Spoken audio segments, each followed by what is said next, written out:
नमस्कार मित्रों, आप सभी का स्वागत है हमारे चैनल पर। आज हम चर्चा करेंगे भगवान श्री कृष्ण की उन प्रेरणादायक बातों की जो न केवल हमारे मन को शांत करती हैं, बल्कि हमारे जीवन को स्थिर और सुखद बनाती हैं। महाभारत के युद्ध क्षेत्र में अर्जुन को दिए गए श्री कृष्ण के उपदेश आज भी हमारे जीवन में उतने ही प्रासंगिक हैं। तो चलिए वीडियो शुरू करते हैं। श्री कृष्ण कहते हैं, मनुष्य अपने मन का स्वामी स्वयं है। ध्यान और आत्मसंयम के माध्यम से हम अपने मन को नियंत्रित कर सकते हैं। गीता में भगवान श्री कृष्ण कहते हैं, योगस्थः कुरु कर्माणि संगं त्यक्त्वा धनंजय। इसका अर्थ है, योग में स्थित होकर कर्म करो, फल की चिंता छोड़ दो। जब हम ध्यान और आत्मसंयम का अभ्यास करते हैं तो हमारे मन में एक अद्भुत शांति और स्थिरता आती है। ध्यान हमें आंतरिक शांति और संतुलन प्रदान करता है। ध्यान के नियमित अभ्यास से हम अपने विचारों और भावनाओं को नियंत्रित कर सकते हैं। यह हमें अपने आंतरिक स्वरूप से जोड़ता है और आत्मसंयम के माध्यम से हम अपने मन की चंचलता को नियंत्रित कर सकते हैं। श्री कृष्ण कहते हैं, कर्मण्येवाधिकारस्ते मा फलेषु कदाचन, अर्थात केवल कर्म करने में ही तुम्हारा अधिकार है, फल में नहीं। यह उपदेश हमें सिखाता है कि हमें अपने कर्तव्यों का पालन बिना किसी फल की चिंता किए करना चाहिए। जब हम अपने कर्तव्यों को निष्काम भाव से करते हैं तो हमारी ऊर्जा सही दिशा में लगती है और मन शांत रहता है। हमें यह समझना चाहिए कि हमारे कार्यों का फल हमारे हाथ में नहीं है, बल्कि केवल कर्म करना हमारा धर्म है। यह भावना हमें मानसिक शांति और संतुलन प्रदान करती है। श्री कृष्ण ने गीता में कहा है, समत्व योग उच्यते, अर्थात समता को योग कहा जाता है। यह समता भाव हमें हर परिस्थिति में स्थिर रहने में मदद करता है। चाहे सुख हो या दुख, समता भाव से हमारा मन शांत और स्थिर रहता है।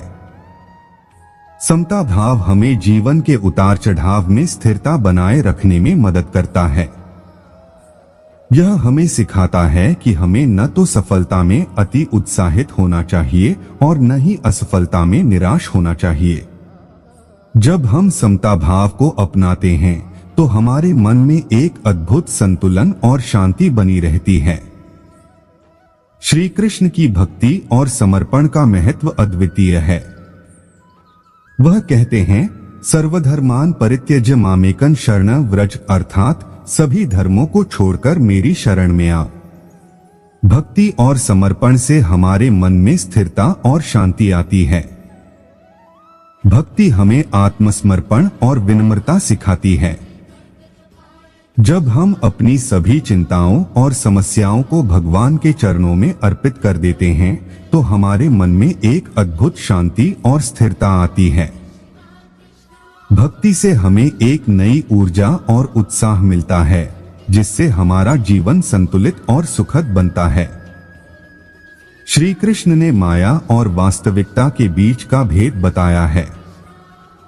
वह कहते हैं, माम एव ये प्रपद्यन्ते मायामेता तरन्ति ते, अर्थात जो मेरी शरण में आते हैं वे माया को पार कर जाते हैं।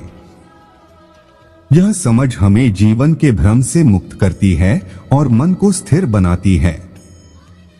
माया से मुक्त होकर हम अपने जीवन के असली उद्देश्य को समझ सकते हैं। यह हमें मानसिक अशांति और अस्थिरता से बचाती है। जब हम माया के बंधनों से मुक्त होते हैं तो हमारे मन में सच्ची शांति और स्थिरता आती है। श्री कृष्ण आत्मज्ञान की महत्ता बताते हैं। वह कहते हैं, ज्ञानेन तु तदज्ञानम येषा नाशितमात्मनः, अर्थात ज्ञान से अज्ञान का नाश होता है।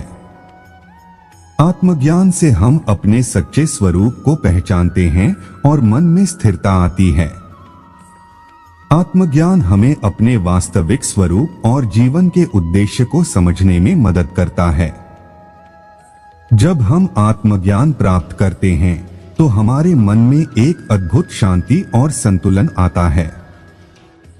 यह हमें जीवन की सभी चुनौतियों का सामना करने की शक्ति देता है। मित्रों, श्री कृष्ण की ये शिक्षाएं हमें जीवन में सही मार्ग पर चलने के लिए प्रेरित करती हैं। ध्यान, आत्मसंयम, निष्काम कर्म, समता भाव, भक्ति, माया का बोध और आत्मज्ञान, ये सभी हमें मन की शांति और स्थिरता प्राप्त करने में मदद करते हैं। हम आशा करते हैं कि श्री कृष्ण की ये बातें आपके जीवन को भी समृद्ध और स्थिर बनाएंगी। हमें कमेंट बॉक्स में कमेंट करके जरूर बताएं और इस वीडियो को अपने दोस्तों के साथ जरूर शेयर करें। प्रेम बोलो, राधे राधे।